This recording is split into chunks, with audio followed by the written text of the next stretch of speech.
Bom dia a todos. Obrigado a IDC pela oportunidade que me deran de participar neste panel tan interesante sobre o future of data and technology. Este panel que vamos aquí a tratar con nosos colegas ten un ámbito moito largado, dá para tratar diferentes aspectos moito relevantes, mas eu vou tentar orientar esta introdución a un punto que acho que a todos nós como cidadáns preocupa e estamos a viver en un momento de transformación digital que ya non é unha tendencia. Estamos anos a falar de tendencia de transformación digital e a verdade é que é unha realidade que está alrededor de todos nós. O World Economic Forum anuncia para o ano próximo, ano 2022, que o 60% do PIB mundial ten a ver con o mundo digital, de unha forma ou de outra. Por tanto, é un mundo que hoxe é o tractor fundamental de nosa economía. A transformación non é só dos negocios, é de toda a sociedade. Ao final, en noso día a día, tanto nós como cidadáns, as máquinas que están a noso alrededor, os vehículos, os telemóveis e outros múltiples devices distribuídos, acaban por transformar nosa vida e nosa forma de entender os negocios e a sociedade. Todas estas solucións e todos estes, digamos, elementos acaban por gerar unha inmensa cuantidade de dados. Eu non son un grandísimo experto, mas estábamos aquí a falar con nosos colegas que no mundo do retallo grandes players norteamericanos acaban por gerar cuantidades que non dá para entender por hora. Por tanto, aparece un desafío moito importante que va a ter que ser tratado. Nós en Mindset entendemos que a conexión do mundo físico que está representado por este conjunto de elementos que estamos a ver en nosas industrias, en nosa sociedade, é esa conexión do mundo físico con a propia transformación digital das compañías e dos negocios va a precisar de solucións que consigan tratar de forma adecuada esta inmensa cuantidade de dados. Temos exemplos desta situación en noso día de todo tipo. Eu lembraba, por exemplo, este verán que acabei por conseguir por fin de ferias, depois de un ano e pico sin ir de ferias. Eu alugaba unha bicicleta, a bicicleta estaba conectaba e desbloqueaba con miña app desde o meu telemóvil, mas é que esta información é unha información moito importante dentro do meu perfil como usuario que vai viajar. Por tanto, seguro que a través dun marketing digital con un tratamento de dados adecuado podemos seguramente criar unha oferta para o próximo verán cando eu teña que voltar a ir de ferias. Mas acontece en moitos ámbitos de noso mundo. Hoxe, no mundo rural, as máquinas que tratan o campo acaban por medir a temperatura, acaban por medir a humedade, detectan se unha determinada área do campo precisa máis fertilizante ou non, e toda esa información acaba por ser recolhida e correlada con a grande información que aínda está en os grandes centros de cómpuno nos sistemas core das organizacións. Entón, neste contexto, o que eu quería colocar a meus colegas do panel é unha pregunta ou un desafío en relación a como nas organizacións, porque isto aplica a cualquier tipo de organización, están a ver esta integración, esta utilización da analítica de dados que llegan de anywhere para tirar proveito no futuro do desenvolvimento dos negocios e dos servicios que cada organización acaba por facer. E era isso. Pedro. Obrigado, Vicente. Obrigado. Bom dia a todos. Vamos então dar início a este painel, este Digital Leaders Panel, que está focado em Data, Future of Data e Technology. O meu nome é Pedro Borralho, eu sou Associated Partner da EDC Consulting e Partner da Assertive Consulting, e vou moderar um painel onde teremos o José Henriques. O José Henriques é Chief Technology Officer no Crédito Agrícola. Teremos também o Miguel Moreira, que é Executive Board Member com pelouro do IT na Sonai MC. Teremos ainda a Teresa Girbal, que é Vice-Presidente da ESPAP e tem também o pelouro de Chief Information Officer. E finalmente teremos a Verónica Soares Franco, que é Chief Human Resources Officer no Pestana Hotel Grupo e tem depois também o pelouro, digamos assim, da inovação e do BI. Este painel vai se focar essencialmente, como disse, em Data e Technology. Como o Vicente apresentava há pouco, hoje em dia nós lidamos em cada organização com dimensões, volumes de informação vastíssimos, que já ultrapassam largamente a capacidade humana para os conseguir processar. Portanto, o desafio que hoje as organizações enfrentam é como conseguir gerir estas quantidades imensas de informação, como tirar valor dessa informação, fazendo-o chegar onde ele é necessário, desde a melhoria dos processos, as operações, até à tomada de decisão, portanto, há aqui todo um potencial que implica modernização, transformações profundas nos sistemas de informação das organizações e que eu gostava de explorar aqui agora neste painel. Portanto, José, a primeira pergunta eu dirigiria no sentido de a banca é tradicionalmente um setor muito informatizado. Já há muito tempo, a banca tem sistemas informáticos, o que vos dá toda uma experiência de IT vastíssima, mas também que cria provavelmente um desafio, que é os sistemas legacy, sistemas já com alguma idade, e que neste desafio da integração das plataformas, criação de uma plataforma, é provavelmente uma das prioridades. Como é que o José descreveria este desafio na vossa área? Bom dia a todos. É um desafio transformacional e começa logo por transformacional na cultura das pessoas e no modelo da organização. Entrando no tema que me falou sobre na relação dos legacy, eu acho que os legacy existem e vão continuar. Porque suportam o core do negócio. Agora, nós temos que ser muito mais criativos e muito mais ambiciosos, mas também muito mais realistas no que conseguimos atingir. Quando falamos do tema dos dados, eu acho que estamos perante um desafio muito significativo na banca e em todas as indústrias. Nós temos um adicional, para além de todos, que é o tema da regulação. A regulação e o RGPD criam imensos obstáculos do ponto de vista da utilização de informação de fontes externas, mas focando sobre os desafios que nós temos e o que é que está a acontecer, eu diria que, ao nível dos dados, existem os 3 Vs.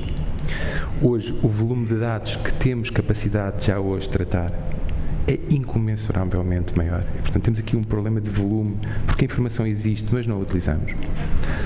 Temos um problema de velocidade. E hoje, quando falamos no Analytics do passado e quando falamos na transformação para o Big Data, a principal transformação tem a ver com a acessibilidade e a disponibilidade de informação para tomarmos melhores decisões, tentativamente real-time. E isso obriga a uma transformação, inclusivamente das plataformas que temos. Vimos a apresentação anterior, onde se falou, por exemplo, no Edge Computing. O Edge Computing não necessariamente na banca, mas em um conjunto de indústrias vai ser transformacional e muito associado ao 5G, porque vai dar informação de grande volume, disponível, imediatamente disponível. Depois temos um problema de diversidade e dentro da diversidade temos de nos abrir e criar o conceito de platform banking. Nós, no Grupo Crédito Agrícola, estamos a evoluir nesse sentido, já o começámos a trabalhar neste sentido há bastante tempo. Lançámos, inclusivamente, um canal que é o Moe, passa publicidade, que é muito baseado neste tipo de princípios e hoje continua a ser um canal de referência no mercado em Portugal, onde, para além do nosso ecossistema de informação e do nosso ecossistema de produtos, estamos a trabalhar com parceiros externos para, no fundo, num conceito de crowd, trazerem aplicações e trazerem também alguma informação dentro do que é o legalmente aceitável para fazermos próprios negócios. Trabalhar com parceiros. O tema da abertura do negócio bancário implica sempre uma transformação muito significativa do que é que são as arquiteturas e nós estamos também a evoluir nesse sentido. Portanto, resumidamente, e não querendo tirar demasiado tempo, é um processo de mudança, acho que é um processo iterativo. Acho que temos que ter a ambição de longo prazo, mas temos que ter os pés bem assentes na terra sobre a transformação que vamos fazer passo a passo. Não vamos conseguir fazer tudo ao mesmo tempo. O mundo está a mudar a uma velocidade maior do que a nossa capacidade de transformação e temos que conseguir priorizar o que para nós são os nossos objetivos. E para mim, no nosso entender, os nossos objetivos são ter melhor informação mais rápida para poder tomar melhores decisões. Sejam elas decisões automáticas ou human-made. Temos esse desafio e continuamos. Temos um caminho feito, mas temos ainda um caminho maior para fazer. O José é Chief Technology Officer. O que é partilhável, naturalmente, aqui neste painel, a nível da transformação dessa tecnologia para darmos esses passos? O que é que vocês neste momento estão... A abertura da plataforma, a pisação da plataforma do core bancário, por exemplo, são áreas onde já investimos no passado e continuamos a insistir. O tema de passagem para a cloud, de ter arquiteturas mistas on-premises e on-cloud, é inadiável. Há sempre um debate de se o core pode ou deve estar na cloud, se não deve estar na cloud. Eu pessoalmente acho que deve continuar por agora on-premises, até por outros tipos de razões que não estamos aqui a abordar.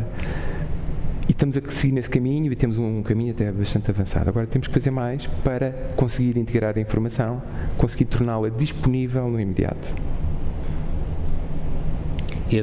Eu acredito que o tema da segurança seja primordial, não é? Acho que todos temos o mesmo desafio de segurança. Claro. Obviamente, o negócio bancário vive de um principal ativo que é a confiança, onde subentende sempre uma segurança fortíssima. Portanto, não podemos nunca alienar-nos sobre esse objetivo. Claro. Miguel, nesta área do retalho alimentar, a área onde a Sonai AMC se insere, os desafios, embora muito semelhantes, mas aqui vocês lidam com uma série de informação sobre os vossos clientes, sobre a experiência nas próprias lojas, etc. Onde é que o tema do data, o Data Analytics, o BI, vos ajuda?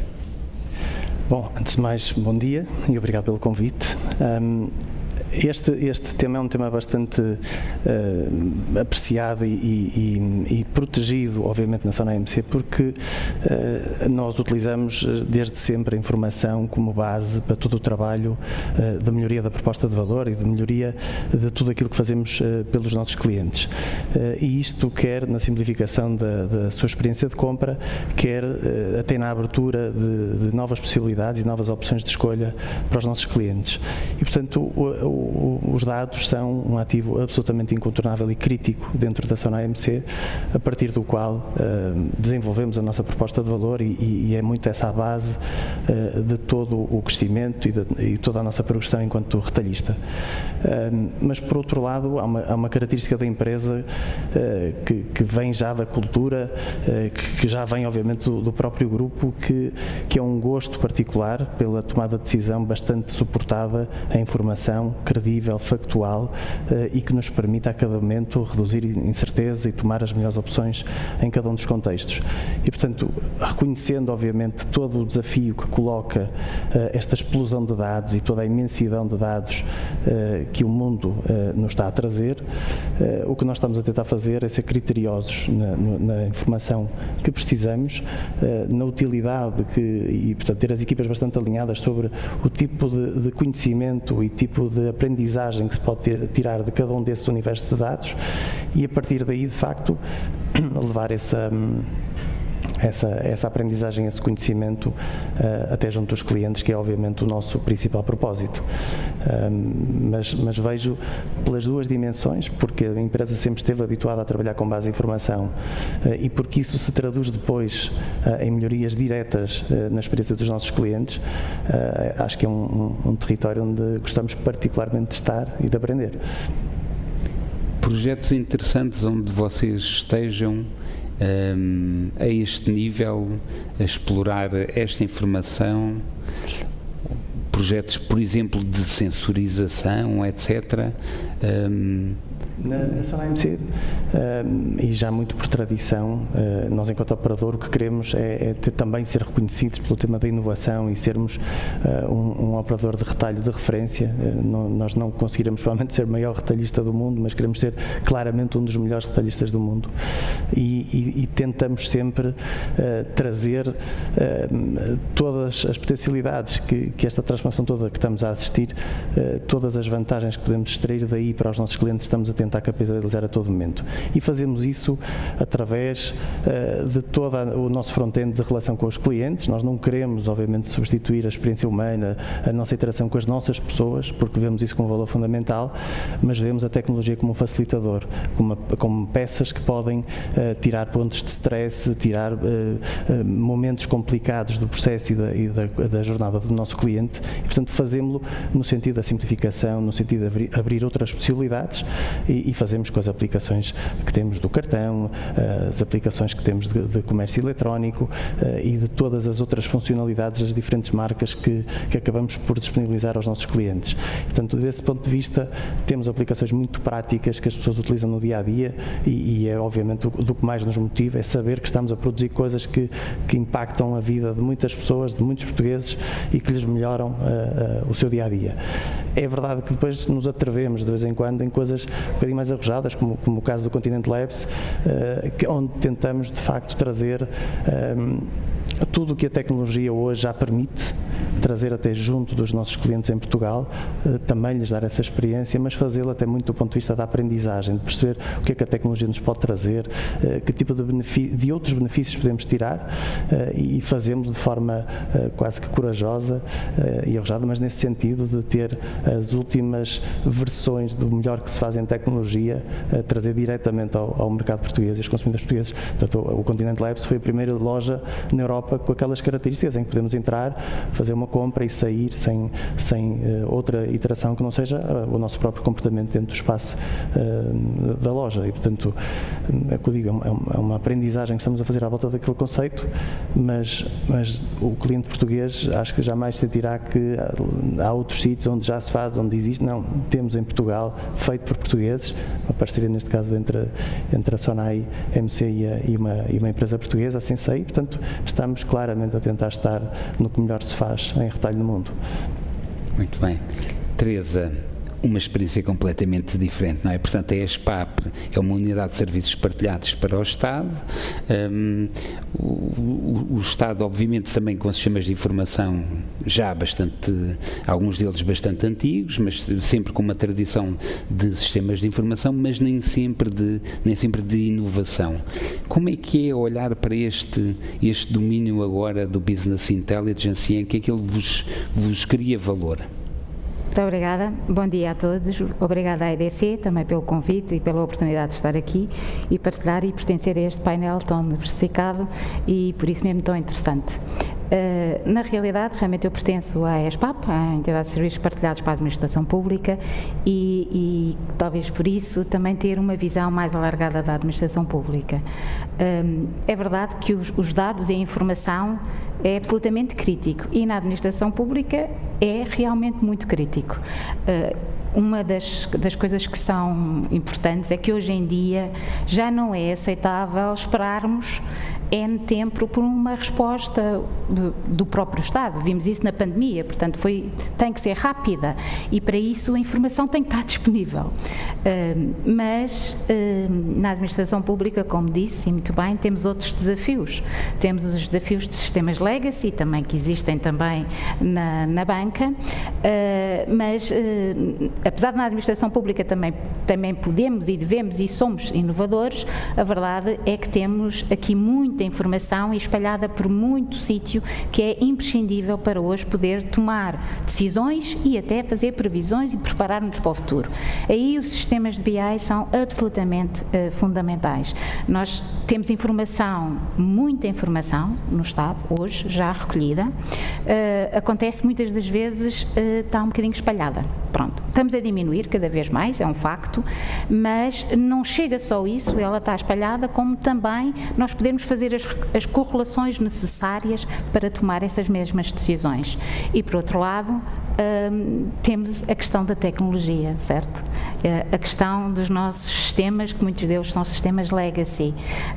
Ninguém espera que no Estado, nós como contribuintes, vamos deitar para ali dinheiro, que isso, enfim, vamos ter os melhores sistemas do mundo e vamos ser inovadores e vamos experimentar. Não, é realmente também de uma forma muito cautelosa e muito bem pensada.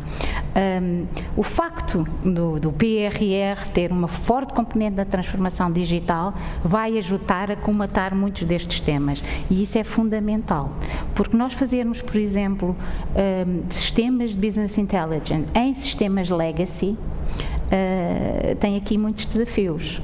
Tem os desafios só por si, que são sistemas já com alguma, em alguns casos, com alguma idade e, portanto, não é rápido, não é ágil, não é fácil. E, por outro lado, se vamos investir nesses mesmos sistemas da mesma forma, aumentamos, entre aspas, o problema, porque eles têm um fim e, portanto, têm que ser melhorados. Daí que a própria evolução tecnológica nos vai permitir não só recolher, utilizar, correlacionar e permitir dar essa informação, quer seja ao cidadão, quer seja aos decisores públicos, para tomarem as decisões e ajudarem os governos a fazerem isso mesmo e tomarem as melhores decisões. Aí há uma coisa que não sei se posso falar, mas se calhar que é, como também foi referido aqui, a cloud. A cloud é de facto uma ferramenta super útil e que teve um boost e um investimento grande e que está a ter na administração pública. Portanto, foi não só anunciada a estratégia da adoção cloud para a administração pública, como foi inclusivamente publicada este ano o próprio documento da estratégia da adoção cloud para a administração pública e criados alguns instrumentos para ajudar essa boa adoção.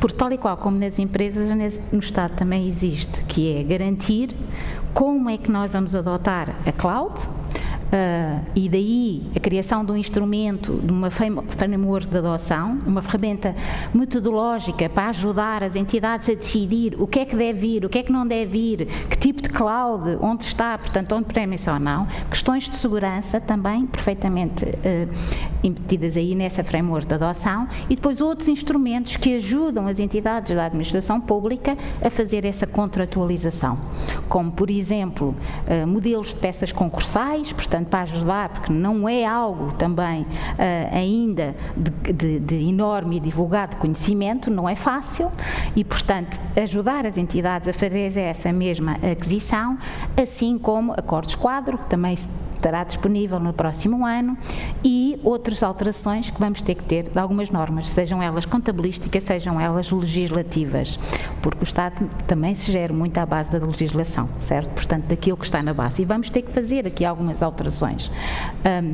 Garantir continuidade de serviço, etc. Portanto, é um desafio enorme, além também da qualificação dos recursos humanos, porque também temos que os ter para poder realmente não só desenhar, estabelecer, no fundo, desenhar, implementar e depois gerir, comprar e depois gerir os próprios contratos cloud. Portanto, há aqui muitas competências, mas a cloud vai dar um boost, claramente, que nos vai permitir ter essa informação em qualquer sítio, em qualquer lugar, muito mais facilmente e mais rápido.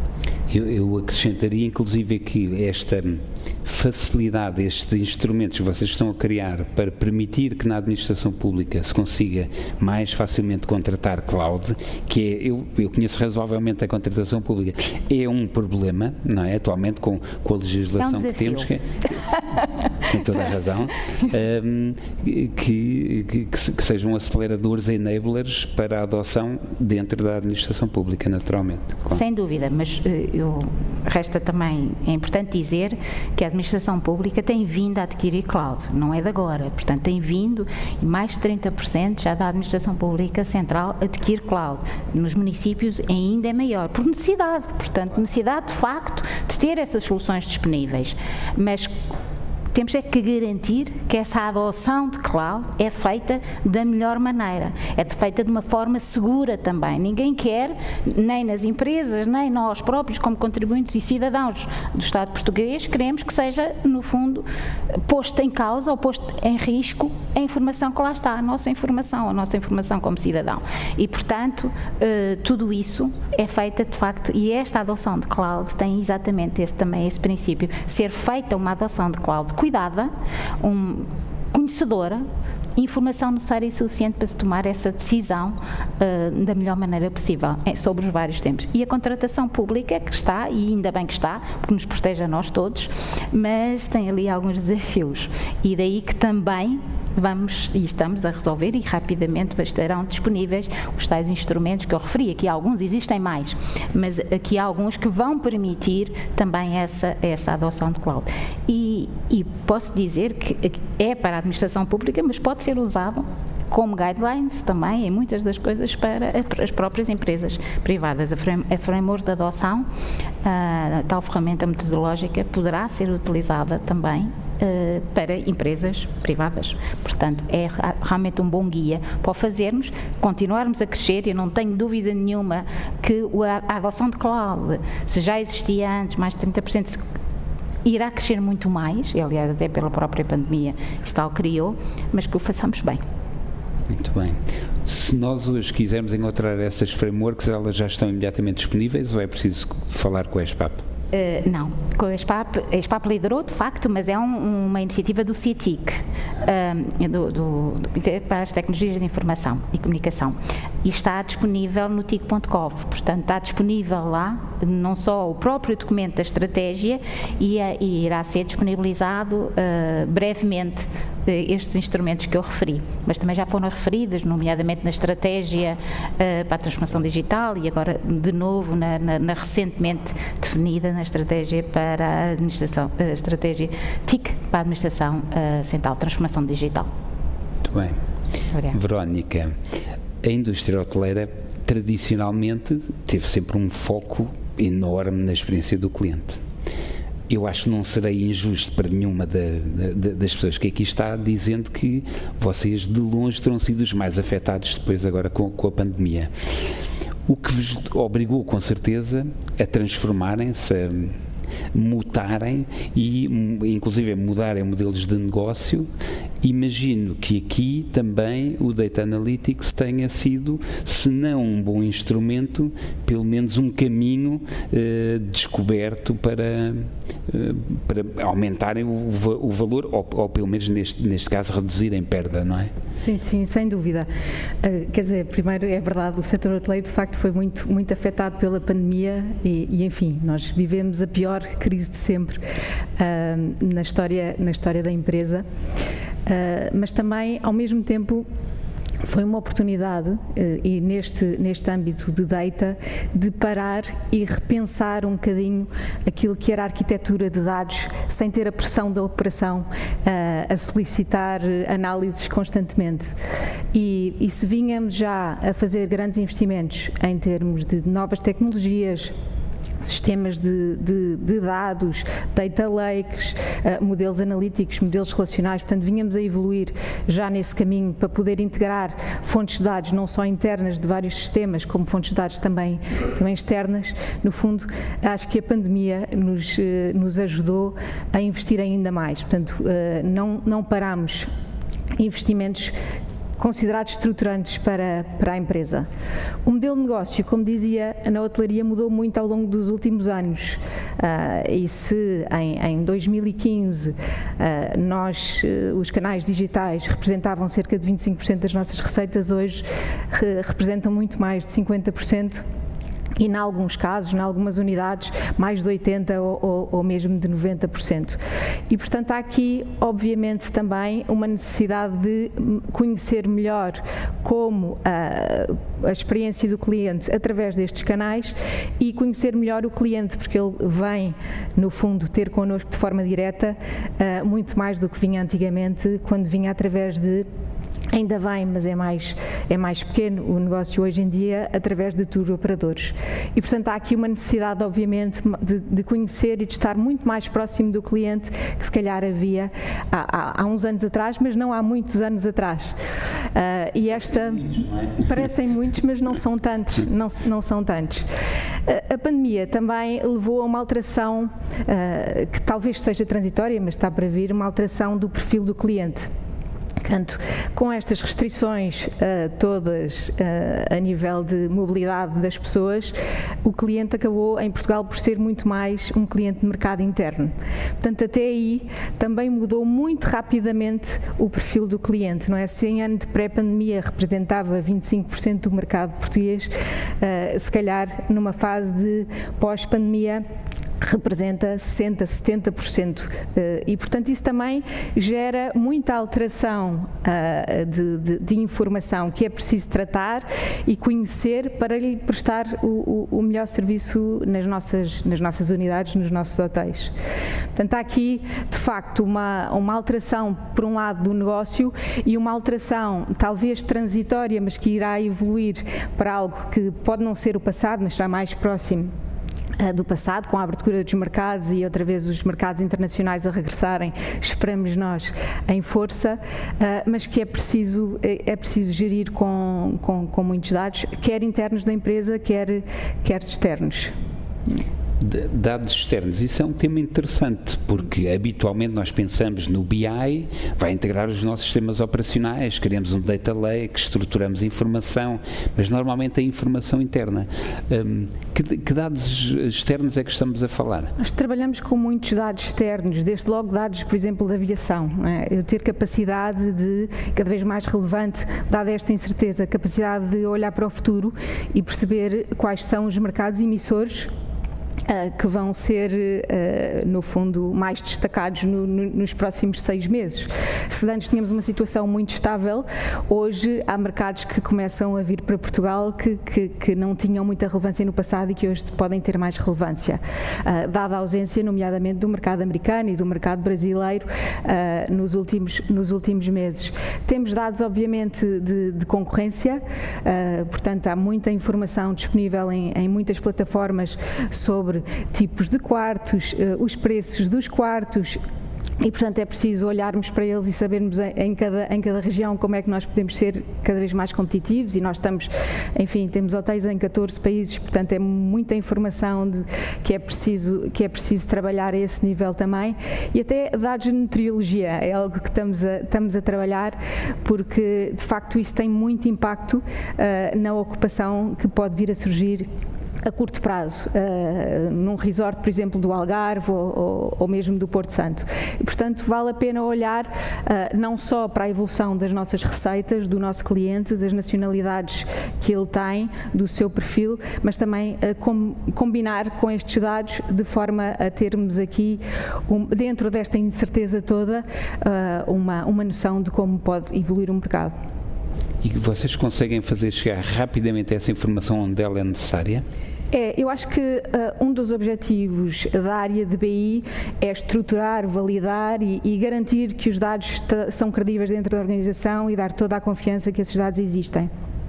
Mas depois eu diria que temos 2 outros objetivos que não são menos importantes. Portanto, o primeiro é basilar e tem mesmo de existir. O segundo é trabalhar muito em parceria com as áreas de negócio, ou seja, nós temos de trabalhar muito próximo das operações, muito próximo da área comercial, para perceber que dados é que podem interessar, que tipo de análises e que prioridades é que devemos dar ao nosso trabalho. Portanto, como dizia o Vicente, existem muitos dados que são gerados diariamente e é muito fácil uma pessoa perder-se nos dados sem que esteja definida uma estratégia clara, as iniciativas onde a empresa se deve debruçar e estar aqui atenta ao que as áreas precisam. Portanto, essa parte é muito importante. Uma outra é garantir que estas áreas também têm capacidade para olhar para os dados e para tomar as suas decisões com base nos dados. Porque o mais fácil que pode existir é enviarmos um relatório que fica no e-mail e que ninguém lê e não sabe como acionar. E, portanto, isso também é algo que temos vindo a evoluir muito, como chegar a esta informação de forma simples, mas de forma muito acionável. E para isso é preciso ter um conhecimento muito grande e uma proximidade muito grande ao negócio. José, há pouco falava em cultura. É necessária uma mudança de cultura, entendendo a cultura no seu sentido mais lato, não é? Dentro da organização, a cultura da gestão, as competências das pessoas, a governance destes dados, etc. O que é que, da vossa aprendizagem, do percurso dentro do crédito agrícola, vocês podem partilhar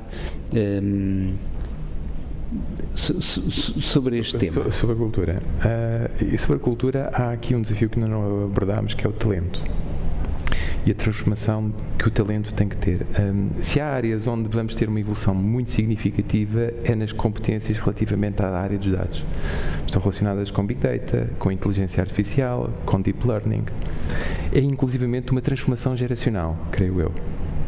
E esse é o nosso principal desafio, é como é que nós começamos e atraímos pessoas cada vez mais novas para o grupo Crédito Agrícola. E estou a pensar, e ouvi há bocado a Teresa, ouvi há bocado a Verónica e o Nuno, e cada um de nós tem um conjunto de instrumentos para poder atrair talento.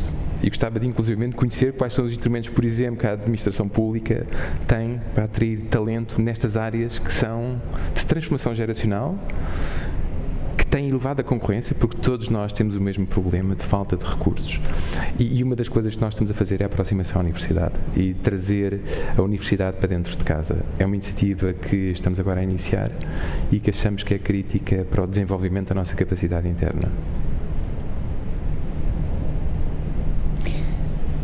E a gestão confia nestes novos dados, que não vêm diretamente do sistema operacional, que muitas vezes, se cruzarmos esses dados com os sistemas operacionais, encontramos discrepâncias, não é? É o mais normal. Conseguimos ganhar a confiança? É um trabalho penoso, é um trabalho que dá muito trabalho e a principal, uma das coisas que tem que fazer é exatamente haver 2 fontes de informação para a mesma informação ou para a informação parecida. Portanto, do ponto de vista de informação de suporte à decisão numa ótica de BI, não numa ótica real-time, é fundamental apenas haver uma única fonte de informação que esteja disponível, que esteja correta e que não existem várias. Portanto, há que mitigar a existência de cogumelos dentro da organização, de folhas Excel ad hoc. Agora, para isso é preciso que exista um processo de confiança e a confiança conquista-se e demora tempo. Como todos sabemos, também demora muito pouco tempo a perder-se. E é um processo muito amoroso, dá muito trabalho, mas consegue-se. Nós, inclusivamente, temos uma plataforma integrada para tudo o que tem a ver com as áreas de BI, que é a fonte de informação praticamente única dentro do crédito agrícola.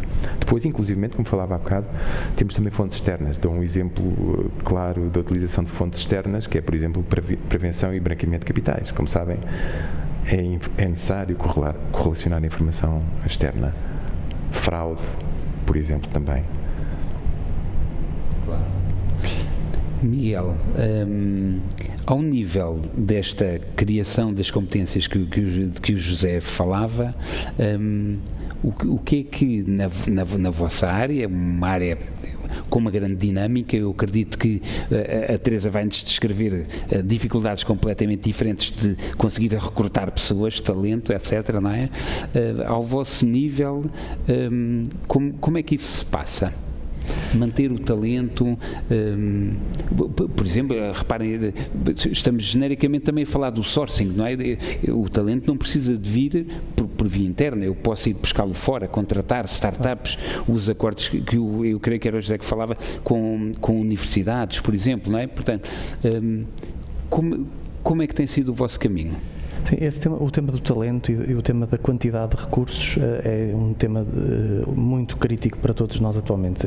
Portugal já estava neste processo de também transformação digital, com todas as empresas a terem os seus próprios objetivos de transformação e como toda a gente sabe, entretanto juntaram-se várias outras empresas multinacionais que vieram disputar o território do talento e dos recursos no país e nós de base não tínhamos muita massa crítica à volta de recursos qualificados. Temos bons recursos, mas não temos em grande quantidade.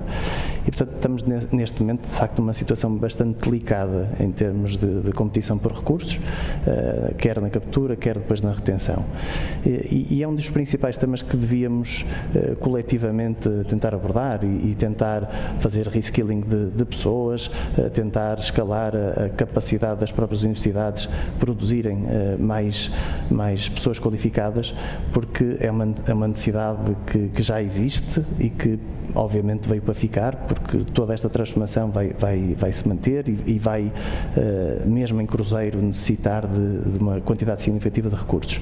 Portanto, partindo dessa dificuldade, o que estamos a tentar fazer é motivar as pessoas, dando-lhes clareza para aquilo que estão a contribuir, porque é que o trabalho deles é importante para aquela organização e de que forma é que isso impacta o dia-a-dia das pessoas.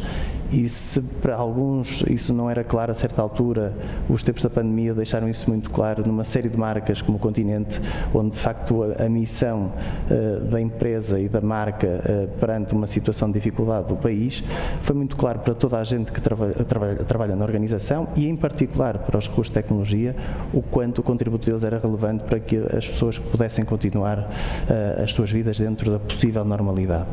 E por isso estamos a tentar que eles tenham essa clareza, que se sintam realizados dentro da área da IT da SONAI-MC, e isso, quando há pouco referia que tentamos trazer esta componente da tecnologia e da inovação de forma muito vincada a toda a organização, esse é provavelmente também um dos fatores de motivação, ou seja, todo este conjunto de tecnologias que se foram falando, desde a transição do on-prem para depois para a cloud, todas as ferramentas de exploração de dados, o data science que se constrói em cima disso e o conhecimento que se consegue produzir, tentamos que isso de facto sejam fatores que as pessoas possam praticar, aprender, desenvolver e sentirem-se de facto realizados pelo contributo que têm dentro de casa. Portanto, temos programas ativos de retenção de talento, estamos a olhar para o tipo de condições que as pessoas podem ter na organização, mas é de facto uma preocupação relevante. Acho que em particular a SONAI-MC não tem para já uma situação crítica a esse nível, mas olhando para a frente sabemos que vamos ter tempos bastante complicados e todas as empresas que trabalham nesta área vão sentir essas dificuldades e mais vale que se comece já a preparar a tal massa crítica que dizia, a colaboração com a universidade. É inacreditável, às vezes, a falta de ligação. Há uma necessidade evidente, as pessoas todas com quem falo à volta da tecnologia, todas me falam, às vezes, em centenas de quadros que estão em falta nas suas empresas e que poderiam continuar até a atrair novas competências internacionais para Portugal, e isso não acontece porque, de facto, começa a haver alguma dificuldade em ter as pessoas, com escaladas de salários pelo meio, quer dizer, e é um processo que tipicamente já noutros setores não acabou bem quando começou assim, e este é um daqueles que também a certa altura começa a estar a percorrer esse caminho de uma iteração um bocadinho descontrolada que vai prejudicar todos no final. Por isso era muito importante que as várias instituições se coordenassem no sentido de continuar a trazer profissões de valor acrescentado, conhecimento super útil para todo o mundo e, portanto, Portugal poder sair rapidamente deste stress dos baixos salários e ter, de facto, funções de elevado valor acrescentado. O Miguel falou sobretudo sobre os recursos mais técnicos, mas há aqui uma outra transformação que também requer competências ao nível da gestão para utilizar e tirar partido desta informação. Eu acho que a SONAEMC não tem um ponto de partida sobre isso, como digo, porque na cultura e na forma de atuar sempre teve bastante dependência de informação. Provavelmente das empresas, nesse ponto de vista, menos intuitivas, gosta sempre de ter os factos à frente e decide com base em factos. E por isso, do ponto de vista da cultura, eu acho que já existe uma base bastante sólida. Não é uma transformação. Há uma transformação, é do ponto de vista de quanto podemos tirar partido da tecnologia, e acho que esse é um tema que todos, no limite, ganhamos consciência até com a própria pandemia. A tecnologia já existia e já permitia fazer milhares de coisas, só que nós não estávamos claramente a aproveitar. E a certa altura, uma pandemia o que veio mostrar é que nós podemos ter modelos de trabalho distintos, fazer coisas que nunca imaginamos fazer, e que a tecnologia, sem que até à data tivesse sido agressivamente solicitada, mas a tecnologia já permitia uma série de coisas que nós pura e simplesmente não tirávamos partido. E acho que é essa consciência que as pessoas individualmente vão ter que ter. Nunca acredito muito que alguém tem que tratar, não, cada um tem que fazer a sua parte, tem que olhar para tudo o que está à volta, não falta informação, e ver de que forma é que pode melhorar o seu processo de trabalho, a forma como interage com os outros e a forma como no final do dia acrescentou valor. Portanto, porque é que cada um de nós não faz a sua própria análise e vê, fala com colegas, quer dizer, há partilhas por todo lado de informação, de que forma é que se pode fazer melhor e mais produtivo o nosso trabalho. Claro. Teresa, mais uma vez, aqui desafios mais agudizados ainda, não é? Ao nível da retenção de recursos humanos, conseguir capturar as competências certas, mantê-las. Fale-nos um pouco sobre isso. Eu aí confesso que, ao ouvir aqui os meus colegas de painel, sinto o mesmo, mas também ainda um bocadinho mais acrescida. A administração pública, além de, como eu disse há pouco, realmente tem muitos processos também na contratação de recursos, o que dificulta o próprio processo em si e o tempo. E como disse que agora toda a gente anda à procura de recursos na área tecnológica, o que a rapidez também é importante. E nós aqui, enfim, partimos um ponto um bocadinho mais atrás, mas eu se calhar ia referir aqui algo que eu acho que é relevante. Nós todos temos sentido, e não só em Portugal, a questão da carência dos recursos tecnológicos e técnicos. A pandemia veio ainda agravar mais o tema, porque na realidade, como nós em Portugal, existem todos os outros países da Europa que também têm os seus PRRs, não é? Portanto, e também mais recursos vão ser necessários para implementar esses mesmos. E depois ainda temos um outro desafio, que é os novos nómadas digitais. Já não chegava multinacionais virem para cá roubar-nos, entre aspas, recursos que nós precisamos para as nossas empresas, para serem centros de competência para o exterior, mas ainda temos os nossos novos nómadas, que são claramente os nossos até recursos portugueses, e como referiu, do ponto de vista de competitividade salarial, muitos outros sítios oferecem pacotes muito mais atrativos que em Portugal e podem trabalhar remotamente. Portanto, já não nos chegava ir para fora, não é? Virem cá buscar também recursos novos, como agora ainda temos recursos em Portugal que trabalham para fora. Portanto, tudo isto é um mundo que não é cor-de-rosa. E, portanto, na administração pública nós temos esse problema. Temos esse problema acrescido de várias maneiras, não só da contratação, mas também na retenção. Como referiu, nós temos programas, e referiu aqui o Miguel, programas de retenção, etc.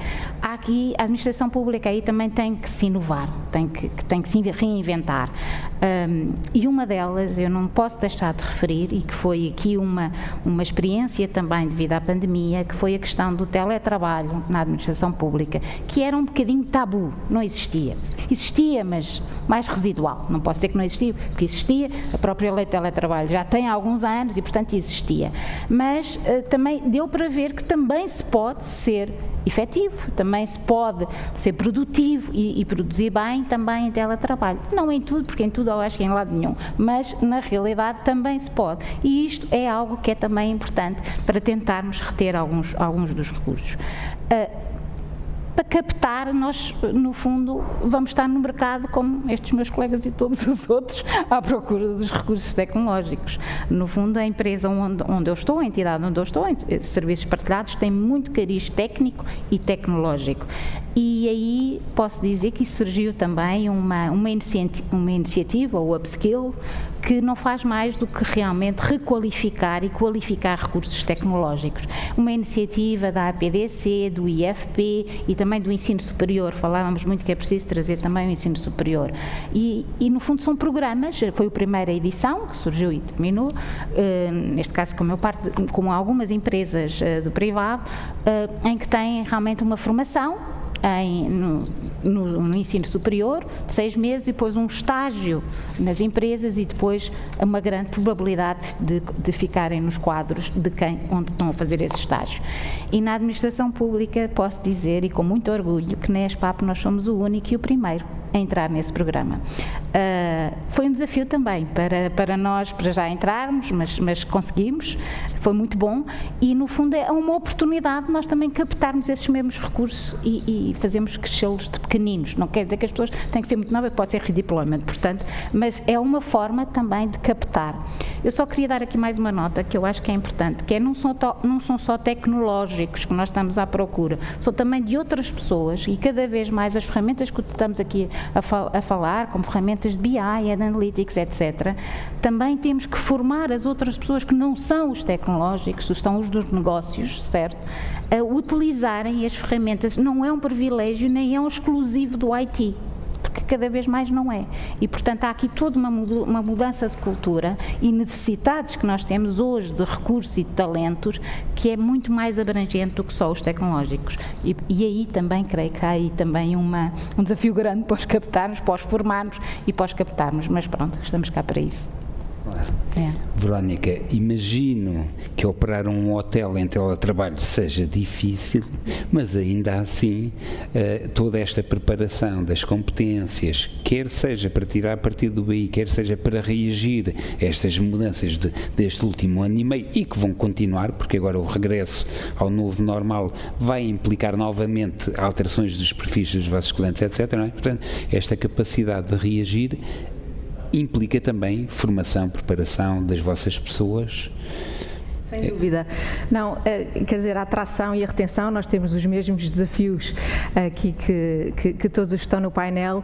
Acresce o facto de não sermos o setor mais apelativo, ou não termos sido, no ano passado, o setor mais apelativo, uma vez que fomos bastante impactados pela pandemia.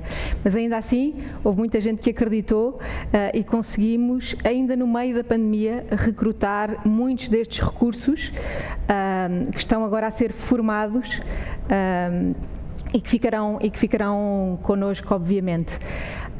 Temos desenvolvido inúmeras ações, quer de formação, quer de partilha de experiência, tem sido muito relevante. Ou seja, nós temos mais de 100 hotéis. Há sempre alguma coisa que um hotel fez que pode servir e pode ajudar outros muitos hotéis a melhorar o seu serviço ao cliente. Portanto, a partilha também de boas práticas baseadas em factos e em tratamento e análise da informação que nós ajudamos, no fundo, para melhorar esse serviço, tem sido uma forma muito interessante de desenvolver também estes recursos que são mais hoteleiros e não são tão tecnológicos, porque as funções analíticas e tecnológicas são relativamente recentes no mundo tradicional da hotelaria. Nós temos também a sorte de ser líderes no setor hoteleiro em Portugal e, portanto, de ter escala suficiente para investir numa série de ferramentas que talvez outros players do mercado não consigam investir porque não têm escala suficiente para justificar o investimento. E, portanto, isso também é apelativo para estas novas gerações de estarem, no fundo, a trabalhar com ferramentas de ponta e ferramentas que muitas vezes não estão disponíveis em muitas empresas no país. O que nos leva a outra dificuldade, que é encontrar, por vezes, recursos específicos para trabalhar uma certa ferramenta, porque cada vez mais temos o cliente direto, temos dados que vêm de inúmeras plataformas digitais, cada uma com um potencial enorme de ser otimizado, mas faltam recursos muitas vezes específicos e aí não temos outra solução que não recorrer ao outsourcing enquanto nós capacitamos as nossas pessoas internamente. E ao nível da questão que eu colocava também ao Miguel, em termos das FIAs, da gestão, preparando estas pessoas para utilizarem, confiarem nesta informação, mais do que no instinto, por exemplo, não é? Para além desta relação de confiança que demora tempo e que é preciso construir e que temos feito um grande avanço nos últimos anos no Grupo Pestana, é preciso desenvolver as competências também das nossas FIAs. Portanto, isso tem vindo a ser feito. Muitas vezes são programas quase à la carte, dependendo das áreas onde estão, se é recursos humanos, se é financeiro, se é comercial, se é mesmo operações, porque cada um tem as suas implicações tecnológicas e especificidades também que precisam de conhecer, e temos também desenvolvido programas em conjunto com universidades. Nós participamos agora num programa de Hospitality, por exemplo, da nova SPE, no qual participamos também como formadores, como speakers no programa, e ao mesmo tempo damos a possibilidade às nossas pessoas de também partilharem a sua experiência e de participarem no próprio programa. Portanto, isto é uma forma não só de eu capacitar as minhas pessoas, como também capacitar todo o setor que bem precisa nestas áreas de evoluir do ponto de vista analítico e também de estarem em contacto com as melhores práticas que se fazem. Portanto, esta ligação às universidades, esta ligação aos ecossistemas, enfim, também de startups com os quais trabalhamos, é muito útil para nós percebermos essas tendências e para fazer as nossas pessoas evoluir em linha com aquilo que melhor se está a fazer no mercado, não só no nosso setor, mas também noutros setores. Muito bem, muito bem. Muito obrigado a todos. Eu estou ali a olhar para o tempo está mesmo a terminar. Permitam-me então que agradeça em nome da IDC, em primeiro lugar ao Vicente Huertas, o apresentador da Minsight, que abriu este painel, e agradecer também à Verónica, agradecer à Teresa, agradecer ao Miguel e ao José por esta participação, por esta partilha de experiências que eu creio que foi muitíssimo interessante. Muito obrigado.